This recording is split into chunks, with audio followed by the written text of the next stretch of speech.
I want to show you something. In 1974, a man named Jack Annan came up with a model to address sexual health issues called the PLISSIT Model, and I love it. PLISSIT is an acronym that stands for permission, limited information, specific suggestions, and intensive therapy. So much of what I knew about behavior change and cognition, theories of helping professionals, came from other fields like psychology and social work. When I found out about the PLISSIT model, there was this really cool sense of pride that there was a model that my field, sexology, could contribute to others. And so it has. If you're not sexology bound, this model is still gonna help you. Jack Annan proposed that sexual health issues go through 4 tiers. I've got containers. So if 100 people have a sexual health concern, many of them can resolve it with permission. Permission to stay the same, permission to change, permission to get help. From there, about half need more.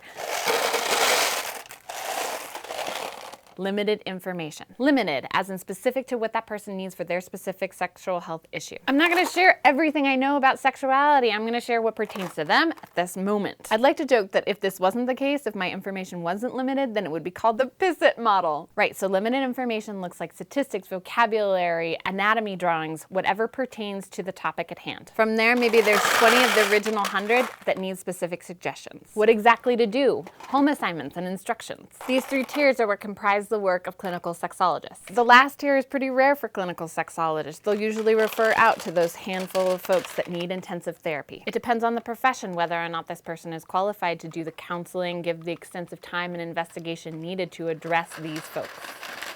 This is things related to family of origin, abuse, complex underlying causes of the sexual health issue. Let's take, for example, women experiencing anorgasmia. Anorgasmia referring to not being able to have orgasm, not ever having one, or not knowing how to get one back. They're uncommon or difficult to achieve. Here's the permission. This is not unusual or wrong. You are not broken. You have my permission to masturbate, to talk with partners, to talk with a clinical sexologist, and to grieve. If that doesn't cover it, limited information. It's common for women to not orgasm and seek help if they want it. The National Survey of Sexual Health and Behavior, big comprehensive study of sex behaviors in the United States, found that 36% of women reported not having an orgasm at their most recent sexual event. Other studies have found that 15% of women have difficulties with it, and 1 in 10 haven't orgasmed ever. Still need more? Specific suggestions. Today there are a number of effective solutions to address your concerns. The solutions I offer greatly depend upon the person's unique sexuality. Typically though, women not experiencing orgasm are also not masturbating. So I may suggest writing a letter to your vulva and letting it respond. Or you could watch the Sun's music video, Romantic Death. So there's this website called Beautiful Agony where people upload torso shots of themselves masturbating. And this band called The Sun has a song called Romantic Death where they take a compilation of these Beautiful Agony videos and they display people masturbating while their lyrics play. Remember, I know my clients' sex histories, their entire health and well-being, their fears and needs before I make recommendations. I really like Romantic Death, but not everyone has given themselves permission to engage in watching sex acts. All right, so back to more specific suggestions. I may recommend styles, positions, or other masturbation techniques. And fantasies. Truth. A lack of fantasy correlates with sexual dysfunction, or what I call sexual difficulties.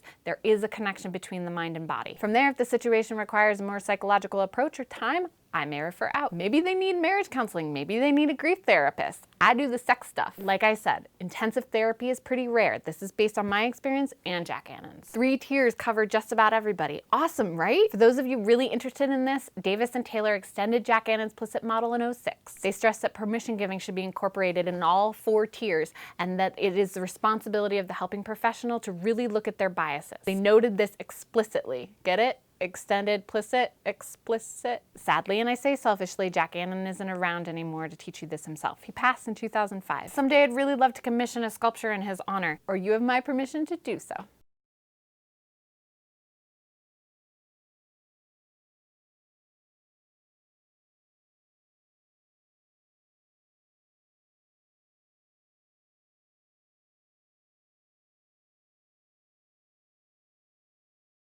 From there, there's even another. This is going really well. Mittelschmerz.